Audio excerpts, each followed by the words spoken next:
Yo, what's good, Pep Nation? Pierre. Pierre's the Performance, and I am back in the Performance Lab. And one of the questions that I want to answer today that I'm constantly getting is, how do I get faster? How do I get more explosive? How do I get quicker, more reactive, more elusive? How do I put max neural drive, force, and power into the ground for sprinting, for change of direction, for agility movements? Well, we know that proper form, technique, posture, alignment all play a huge role in this. But what's the first thing that hits the ground? My foot. So are you maximizing your force and power and your neural drive into the ground? Probably not, because you're doing every exercise, which is you can't build strength on dysfunction, you can't build speed on poor posture and alignment. And that comes from your foot. Once that foot hits the ground, you can either maximize your speed or you can lose out on your speed. So let's drop down. I'm gonna do a full deep dive and analysis on the foot from an academia standpoint, and then from a standpoint that's a little bit more simplistic, that's going to teach you exactly what I believe that you guys need to do to become the greatest versions of yourself when you guys go to whatever sport you play. So let's look at the foot, and let's look from the knee down, because we understand that this shin plays a huge role in the foot and the ankle complex. What is the ankle complex? Well, the ankle complex's primary function is to manage the body's weight with and against ground reaction forces. So you need to be able to apply maximum force and drive either horizontally or vertically, and that needs to be underneath your center of mass. So under your hip, to go into that forward locomotive state, which is sports performance, or you want to go up, vertical, dunk a basketball. So we need to maximize those forces in order to distribute the energy up the kinetic chain to really be the greatest versions of ourselves. So when we look at it from an academia standpoint or from the medical standpoint, we have the shin here, and this will all play a huge role in just a few minutes. So we have the tibia on the inside or medial portion of my leg. I have the fibula, which is on the outside portion, the lateral portion. When I come down, this is going to connect, and we have here that it goes down to the lateral malleolus, and then we have the medial malleolus. That's the inside ankle bone. You'll hear us talk about that a lot. Inside ankle bone high. By default, this inside ankle bone is already high. We don't want it to drop in. That's going to cause a lot of dysfunction up the kinetic chain. So we want that to always be high. This is going to create what we call the ankle proper. And what sits right below it is the talus. Right? We want some slide, we want some glide, we want some great movement and articulation there. So those three, so we have the tibia, the fibula, and the talus bone, and in there is going to be the ankle mortise. And that ankle mortise is what sets the talus and locks it into place into my ankle. And that ankle mortise, what that helps us with is the weight distribution of my body. So when you put 3 to 5 times your body weight into the ground to create force, to sprint and change directions, you want this to be stable. You want this to be strong. And that's what that ankle mortise does. So when we have that ankle proper and all this is connected, what is that going to create? Well, that creates a plane of motion, which is a synovial hinge joint, which is either creates plantar flexion or dorsiflexion. Well, we also know that the ankle can turn to inversion and eversion, and that's going to come from the subtalar joint. And then we have the calcaneus underneath, we have the navicular bone, and we have about 26 bones in the foot. But we're not going to talk about all right now. One of the things I want to talk about after that is we also have the arch of the foot. Which we make sure that we don't want to have a flat foot. We want to have a good arch. And that's going to come from that subtalar joint, where we can be in the inversion or eversion or supination or pronation. Pronation is a no-no. We want to make sure that we're in supination or we have a more neutral foot, neutral alignment. So we're only looking at it in isolation or planes of motion or range of motion, whereas the ankle is a gyroscope. So we need to look at it from more holistic approaches. Everything works together as one complete unit. So when that ankle or that foot hits, we want it to be stiff on contact. We don't want it to have any leakages. So when we're going back to some of those terminologies that we had first looked at, is when this foot hits, I don't want the foot to roll inwards, or as I like to say, collapse. That would be pronation. If that foot collapses, that's gonna send signals up the chain that are then going to the knees going to collapse, the hip isn't going to function properly, and everything upwards. Also, when that happens, I now have all the structures on the back of my back of my foot. So the Achilles tendon, the gastrocnemius, the calf area, that all now gets misaligned. So the sewing or the structure back there isn't in a proper neutral alignment. It actually goes off the grid, and that now can cause a lot of serious issues, especially if I go heels down, because in sports, we're majority on the balls of our feet. But a lot of the weight room exercises or movements that we train are heels down. So that's why I'm not a huge fan of training heels down in the weight room, because we start to use that as a default pattern in our forward locomotion state. So if you're constantly training heels down and you're learning to put power through the heels, now we're looking at, hey, my foot is collapsed. I've put all the weight into my big toe. So now I'm pushing or collapsing into the big toe, and now my arch of my foot is now collapsed, sending a signal up the kinetic chain that now my knee is in an improper position. My hip can't distribute the weight. It can't maximize the force and power. And so now I'm at a more higher risk for injury. Going back, what we want to see here is if we want to maximize force and power, we need to learn how to properly set the foot, properly set the ankle, properly set the knee, properly set the hip, so everything works in unison. So we're always thinking about when that foot hits the ground, I want my big toe, second toe pointed straight ahead as best as possible. That gives me more options when I'm running and want to change directions. I'm also in a safer position, which I'll get to in a second, with my alignment in my knee. From here, I want all the weight distributed to the outside edge of my foot. I'm thinking fourth toe all the way to the cuboid and over. That is my pivot point. The big toe is on the ground, but that's just there for balance, because we don't want to distribute all the weight there, because that's where people get their turf toe, or they start to have some injuries there, or they're pushing off the big toe, which we do not want. Okay, we want to maximize all the toes together, but we want that pivot point on the outside edge of the foot. And you're not just thinking, oh, pinky toe is the outside. No, we're maximizing that foot. Why do you think the foot slopes towards that side? Because that's the power side of the foot. Now, heel will always be off the ground. When you're sprinting, do you drive your heel into the ground? No, that creates a braking force. So if my foot is slightly in front of me and I'm going heel strike first, that's gonna create a braking force, and now I'm gonna be going or slowing down. So we don't wanna be slowing down, we wanna be maximizing force. Your foot will go under the hip and propel you forward in locomotion state. So you need to be on the balls of your feet. That's why I like to train in the weight room movement patterns that involve being on the balls of your feet. From here, and that inside ankle bone is high, now I'm gonna be using that pivot point, because we're a pivot point energy system, to take that knee, and you're gonna watch that ankle, and I'm gonna take that gyroscope and I'm going to turn. So pretend that your kneecap is like a joystick. From the ankle and that shin bone, so we got that medial malleolus, lateral malleolus, and that ankle proper I told you about, we're gonna turn that shin bone, where that knee is now pointing 22.5 degrees away from our midline or our belly button, so it's outside, so it creates an arc or a bow shape.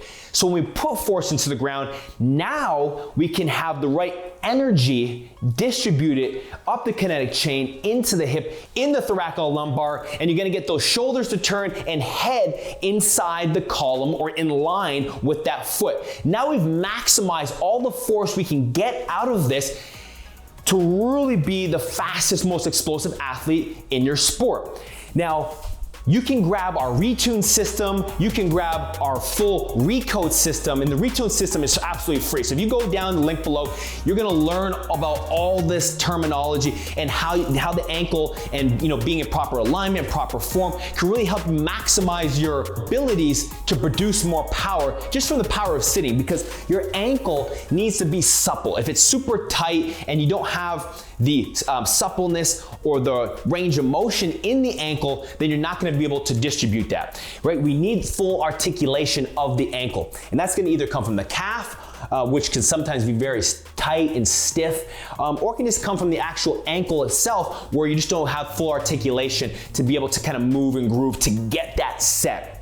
Now, why do I want that ankle to fully set there? Because if it doesn't set, okay, if it doesn't set into a bow and get to the outside edge, guess what? If my ankle collapses and I go heel down and I have this foot go into pronation, look at this knee. If you stand up right now, put your foot down, collapse the arch, put the pressure into the big toe, this kneecap, you can't set it outside.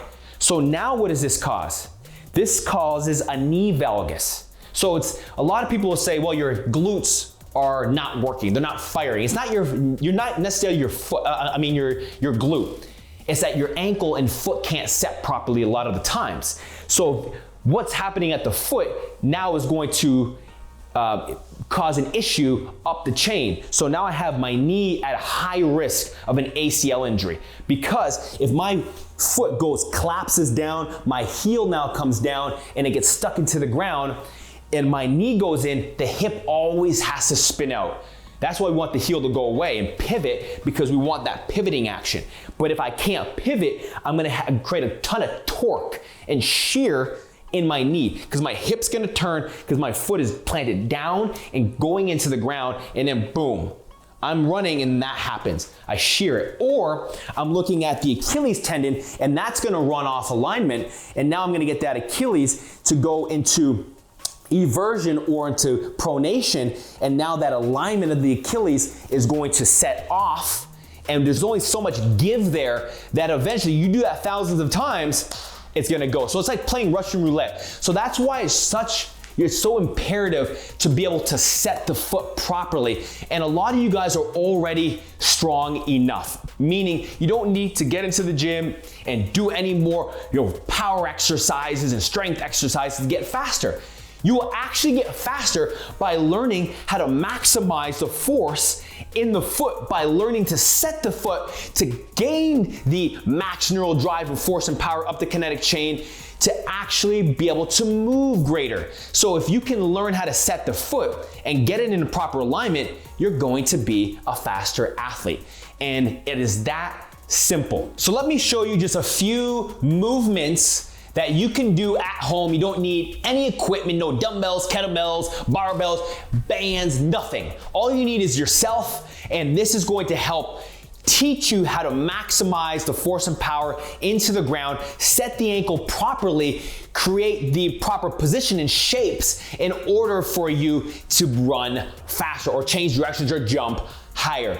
So these are in our brand new Recode system in the links below, and buy the system, which is phenomenal. We spent so much time and effort. There's a Facebook group. We have coaches all around the world that are using this system right now, a 12-week system that you don't really need any equipment. The first 8 weeks, there's nothing, because we're teaching you how to move proper. Learn to distribute your weight so you can be in proper alignment and proper form, because we know that you can't build strength on dysfunction. So if you're going to the gym right now and squatting, but your arches are collapsing, you're not maximizing your potential, and you actually have leakages of energy. So when you go out on the field, now you're more prone to injury because you're in bad positions and you're not gonna get faster. So it's only a matter of time till you may get hurt. So we want to put you in a more advantageous position to be the greatest version of yourself. So let me get into the first one. It's called a bolt calf raise. And you've probably seen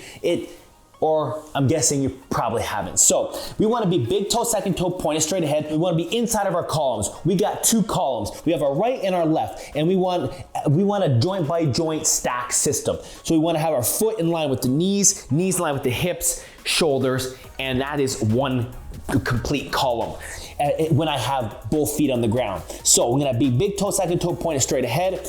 And from here, I wanna go down. I wanna make sure my heels are off the ground all the way to distribute to the outside edge of my foot. Now I've set my foot, my shin, and my hip, and my knee outwards in this like big bow squat or Spider-Man position and put my hands onto the ground, get my chest up. I'm in great posture and alignment, and all I want to do is basically a calf raise. So I'm going to come up as high as I can, get to my end range, meaning get to as high as I possibly can, hold it for about 1 to 2 seconds, and come back down.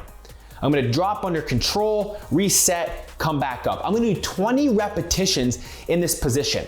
This is going to set my foot in a good position, and it's also going to strengthen the outside portion of my shin. So we're gonna build strength on the outside portion of my calf, the lateral outside portion of the shin. Hey, the tibialis interior. Why is this important? Because you guys have never worked it before. It's dormant, and this is going to build a ton of strength within this region where there is the fibular nerves that run here, and this goes all the way down. You have the tendon that runs to the inside portion of my foot.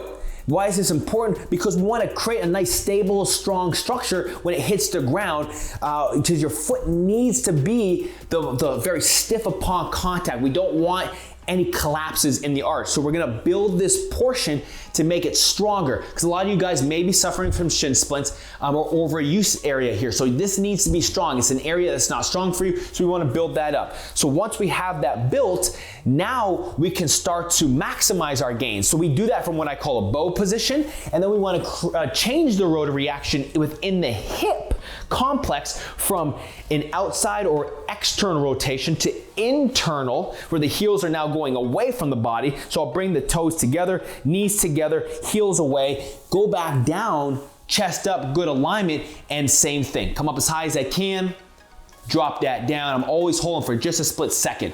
I'm gonna do 20 on one side, 20 on the other, and then I'm going to break. I do about 3 to 5 rounds, so I get anywhere from 60 to 100 reps. Now, I caution you to not do this with bare feet.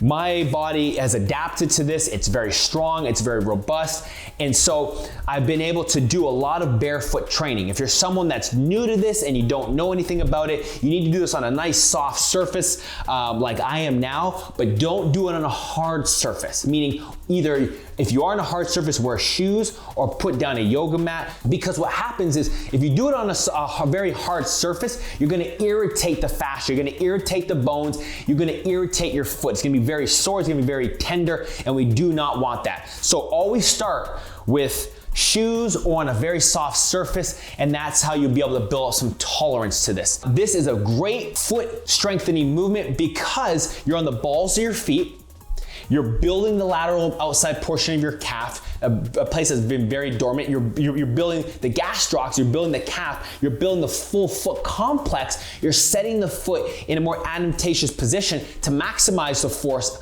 up the kinetic chain. So this is a phenomenal movement that I would start. I'll put into all of my workouts, upper and lower body days, so you can get a lot of reps in. So when your foot hits the ground, now it's set properly. So what I need you to do, check out the links below, grab the Retune system. It's absolutely free. It teaches you about the relationship of rest and movement and how you can maximize your sprinting ability when you rest, because this is the most important factor in setting the foot that's going to allow you to maximize your athletic ability. So there you have it, guys. What I need you to do before you even leave the page is make sure that you're following us, like this video, ask me any questions in the comment section below, because I'm making a ton of videos just like this so you guys can be the greatest version, the greatest athlete in your respective sport. So let's go.